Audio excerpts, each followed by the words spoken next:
গুরুতর অসুস্থ মিঠুন চক্রবর্তী, স্ট্রোক হওয়ায় হাসপাতালে চিকিৎসাধীন অভিনেতা। ঠিক কী কী ঘটেছে অভিনেতার সাথে বিস্তারিত জানাচ্ছি আজকের এই প্রতিবেদনে। তো বন্ধুরা, অবশ্যই সম্পূর্ণ ভিডিওটি দেখুন। চ্যানেলে নতুন থাকলে চ্যানেলটিকে সাবস্ক্রাইব করে পাশে রাখা নোটিফিকেশন আইকনটি অল করে রাখুন।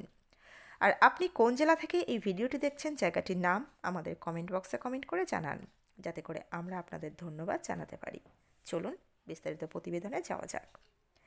গুরুতর অসুস্থ মহাগুরু মিঠুন চক্রবর্তী, তড়িঘড়ি তাকে হাসপাতালে ভর্তি করানো হয়েছে। সূত্রের খবর অনুযায়ী এদিন তার ব্রেন স্ট্রোক হয়। সকাল 10টা নাগাদ অসুস্থ হয়ে পড়েন অভিনেতা। তারপরে তাকে কলকাতার বাইপাসের ধারে একটি বেসরকারি হাসপাতালে ভর্তি করানো হয়েছে।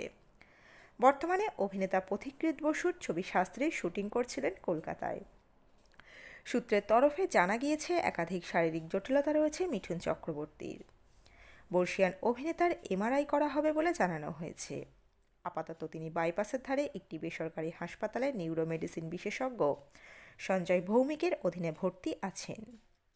কিছু কিছু সূত্রের তরফে জানানো হয়েছে অভিনেতার বুকেও ব্যথা আছে।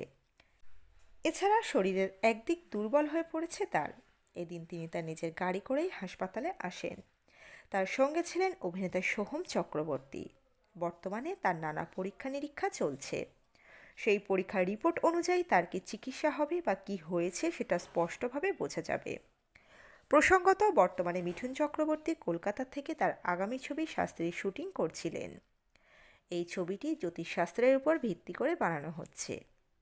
ছবিটির পরিচালনা করেছেন পথিকৃৎ বসু। প্রযোজনার দায়িত্বে সোহম চক্রবর্তীর প্রযোজনা সংস্থা।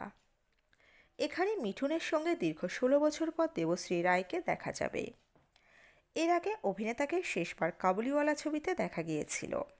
সুমন ঘোষ পরিচালিত সেই ছবিতে রহমতের চরিত্রে ধরা দিয়েছিলেন মিঠুন চক্রবর্তী।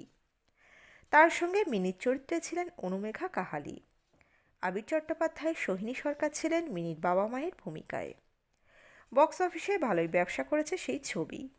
বাঙালির নস্টালজিয়া উস্কে দিয়েছেন মহাগুরু। তো বন্ধুরা, এই আপডেটে ছিল এতটুকুই। মহাগুরুর স্বাস্থ্য সম্বন্ধিত সমস্ত আপডেটই আমরা নিয়ে আসবো আমাদের চ্যানেলে। তো বন্ধুরা, অবশ্যই আমাদের চ্যানেলটি ফলো করুন।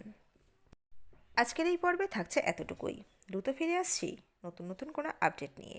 অজানা গল্প চ্যানেলের সঙ্গে থাকার জন্য সকল দর্শক বন্ধুকে অসংখ্য ধন্যবাদ। দেখতে থাকুন, চোখ রাখুন অজানা গল্প চ্যানেলে।